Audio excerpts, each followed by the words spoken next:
Okay, so I don't know why I feel compelled to talk about this. It's a topic that's come up with guys at work a bit because they have teenage kids and stuff that are dealing with this, and I got a teenage daughter.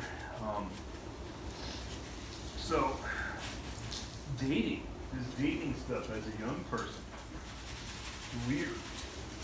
I was never good at it when I was a young person. I never was good at it at all. I'm lucky to have got the woman I got. And, so I guess that's going to make it even harder for me to understand. But, they do this stuff all like text messages and online. And I'm not trying to blame social media because it's not the only thing to blame. But it's factoring in.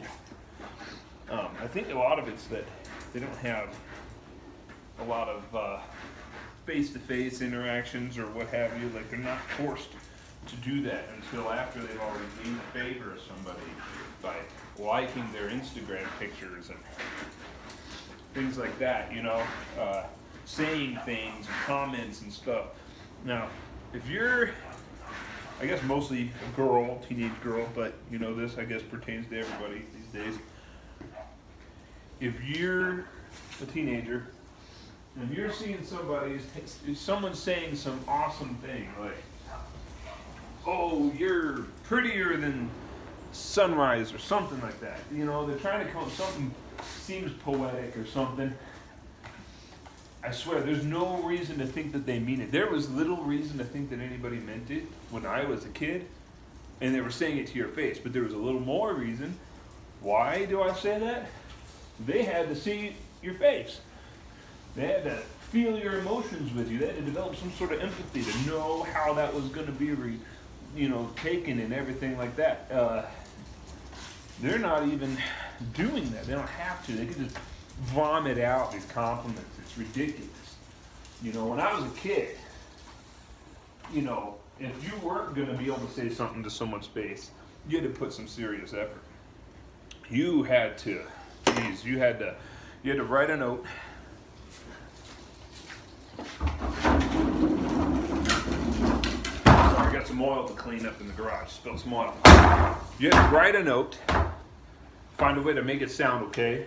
Probably sounded dumb. On a piece of paper. You had to fold it up into these little paper footballs. You had to learn origami, okay? It was ridiculous.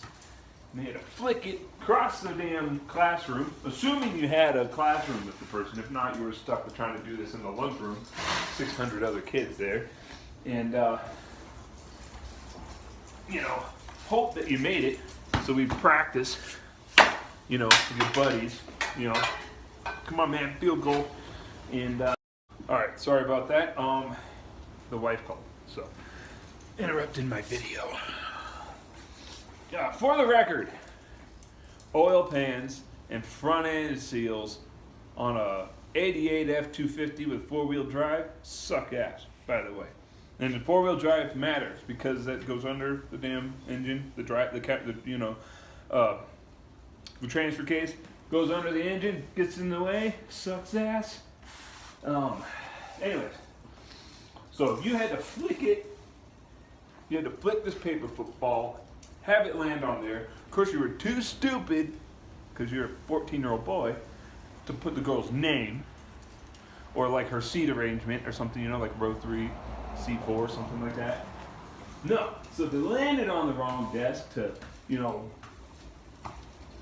whoever's that you didn't want to get to, or a dude who would certainly get the wrong idea, and then gets to the wrong person. So there's a lot more effort, even just into the 90s, that we had to do. And think about it.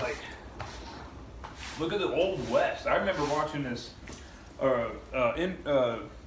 documentary on the Old West, and there was a series of letters that had love letters that had been going back and forth from a teacher that had gone to a ranch in Casper but ended up moving back to Denver, and then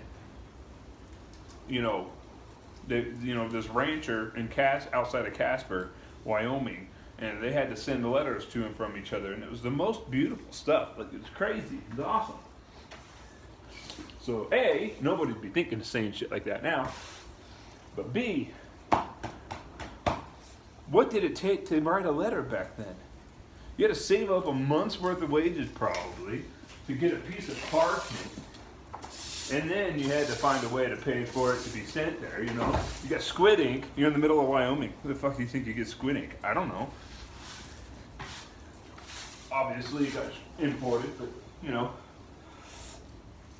And you write this thing out, or maybe it's a pencil of some sort, and then you gotta hope that it doesn't rub off on that expensive ass piece of parchment you saved up for. And then you give it to some guy, he takes it, Pony Expresses it, gets shot at by Cheyennes and Dog Soldiers and stuff, other marauders and whatnot. Somebody probably died, one or two people probably died for them to have a conversation. That's intense. No, now, fast forward 150 years, just a couple generations, blah, blah, they can just vomit up what they think they want you to hear. And girls, we know what you want to hear, right? You say these stupid little things next to your picture on Instagram, you know, gives us an idea what you think we want. So, girls, whatever he's saying, he does not mean it, or he might mean it, but you don't have any reason to think he means it. So he didn't have to say it to your face. You have to figure out, he didn't have to fear rejection or worry about what you were going to think or what everyone else was going to think if he says whatever he's going to say. And he didn't have to do anything. He just vomits it up. So parents, come on. Let's try to teach our kids, particularly our boys, but girls too. Let's try to teach everybody the value of things like that. And this is why I think empathy is such a huge part of it, because empathy takes place in everything you do. That involves interacting with someone else. And you have to see their emotions and what they think about everything. And you've got to communicate. Empathy is communication. So, yeah. Let's try to do a little better, because, yeah. Sorry for all you younger people. I don't have any answers.